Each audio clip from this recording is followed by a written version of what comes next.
नमस्कार, स्वागत है आपका कहानी मंगल चैनल पर। आप देख रहे हैं कहानी मंगल चैनल।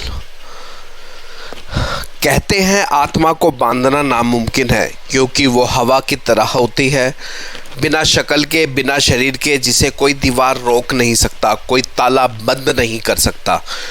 पर अगर कोई इतनी ताकतवर हो जाए कि एक भटकती आत्मा को एक लोहे के पिंजरे में बंद कर दे, तो सोचिए उस पिंजरे के भीतर क्या उथल पुथल चलती होगी। क्या वो आत्मा धीरे धीरे शांत हो जाती है, या फिर हर पल घुट घुट कर बदले की आग में जलती रहती है। और जब बरसों बाद वो पिंजरा जंग खा जाए, जब उसकी जंजीरें कमज़ोर पड़ जाए, तब उसका दरवाज़ा खुद ब खुद खुलने लगे, तो उस पल क्या होगा। आज की कहानी पिंजरे में बंद आत्मा एक ऐसी रूह की दास्तां है जिसे इंसानों ने पिंजरे में कैद तो कर दिया, लेकिन उसकी नफ़रत को नहीं, उसकी पीड़ा को नहीं। और जब वो बाहर आई तो उसने सिर्फ बदला ही नहीं लिया, बल्कि हर उस इंसान को अपने पिंजरे का हिस्सा बना लिया जो उसके करीब गया। तो अगर आप कमज़ोर दिल के हैं तो अभी इसी वक्त इस वीडियो को छोड़ सकते हैं, इस कहानी को बंद कर दीजिए, क्योंकि यह सिर्फ एक कहानी नहीं, एक चेतावनी है कि आत्मा को कैद करना सबसे बड़ा पाप होता है। अब कहानी शुरू होती है पिंजरे में बंद आत्मा। कभी सोचा है आपने, अगर किसी आत्मा को पिंजरे में कैद कर दिया जाए तो क्या होता है?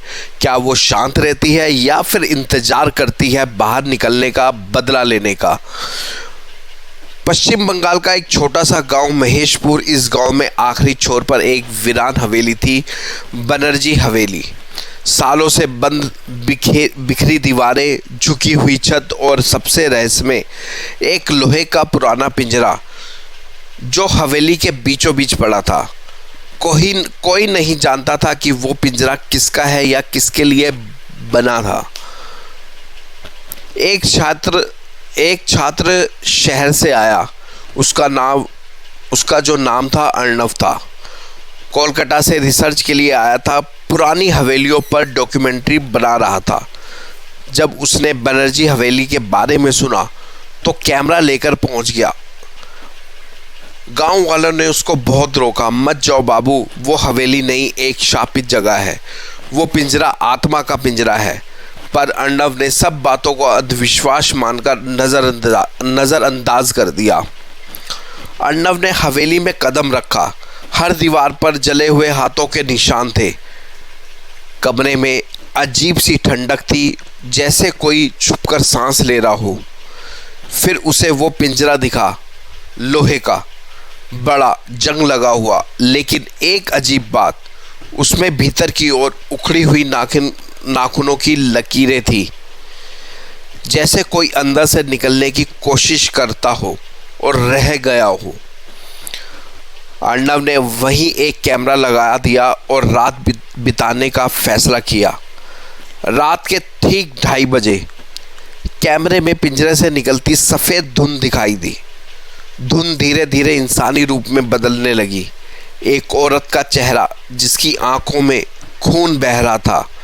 अर्णव की नींद खुली तो पिंजरे का दरवाज़ा खुला था और सामने दीवार पर खून से लिखा था, अब मैं आज़ाद हूँ। पिंजरे की आत्मा कौन थी? अगले दिन गांव के सबसे बूढ़े आदमी दादू बाबू ने अर्णव को पूरी कहानी बताई। साल 1953 में इस हवेली के मालिक जमींदार विनोद बनर्जी ने एक तांत्रिक से आत्मा पकड़वाई थी।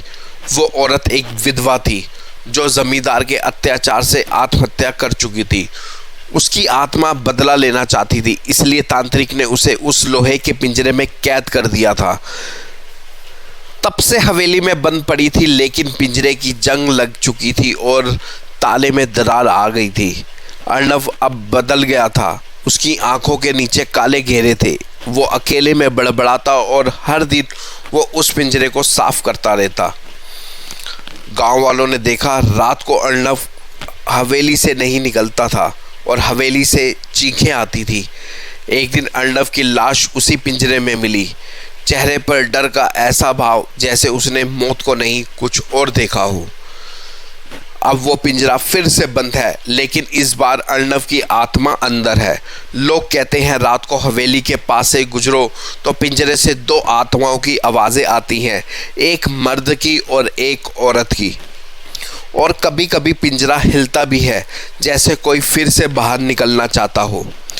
अगर किसी आत्मा को पिंजरे में बंद कर दोगे तो एक दिन वो तुम्हें अपने साथ ही कैद कर लेगी। तो क्या आपने कभी सोचा है, एक पिंजरा जो लोहे का बना हो लेकिन उसके अंदर बंद हो कोई आत्मा, तो असली कैद में कौन होता है, पिंजरा या आत्मा, या फिर वो इंसान जिसने उसे बंद किया था? इस कहानी में अर्नव सिर्फ एक रिसर्चर नहीं था, वो एक ऐसा इंसान था जो सच जानना चाहता था, लेकिन उसने जिस सच के दरवाजे खोले वो दरवाज़ा नहीं था, एक भटकी हुई रूह का रास्ता था। और अब वो आत्मा आज़ाद है, या शायद पिंजरे में कोई आत्मा बंद हो चुकी है। हो सकता है अगली बार वो पिंजरा आपके सपनों में आए, या आपकी नींद के बीच कोई आपको महसूस करे। एक छाया, एक सांस और एक फुसफुसाहट, अब मैं आज़ाद हूँ। अगर आपको ये कहानी सुनते सुनते डर लग रहा हो, आपकी रूह काँप रही हो, कमरे में भी अंधेरा थोड़ा और गहरा लग रहा हो, तो समझ जाइए आपने सिर्फ एक कहानी नहीं सुनी, एक आत्मा की सिसकती हुई पुकार को महसूस किया है। हर रोज़ आपको मिलेंगे हम एक और नई कहानी के साथ सच्चाई से जुड़ी, डर से लिपटी और रूह तक उतर जाने वाली।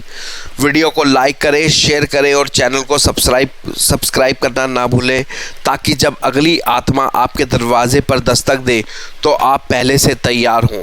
याद रखिए, कुछ पिंजरे कभी नहीं खुलने चाहिए, लेकिन अगर खुल जाएं तो जो बाहर आता है वो इंसान नहीं होता। कहानी मंगल के साथ जुड़े रहिए। हर रोज़ सुनिए एक और डरावनी और नई हकीकत वाली कहानी। कुछ कहानियाँ सिर्फ सुनने के लिए नहीं, महसूस करने के लिए होती हैं। धन्यवाद।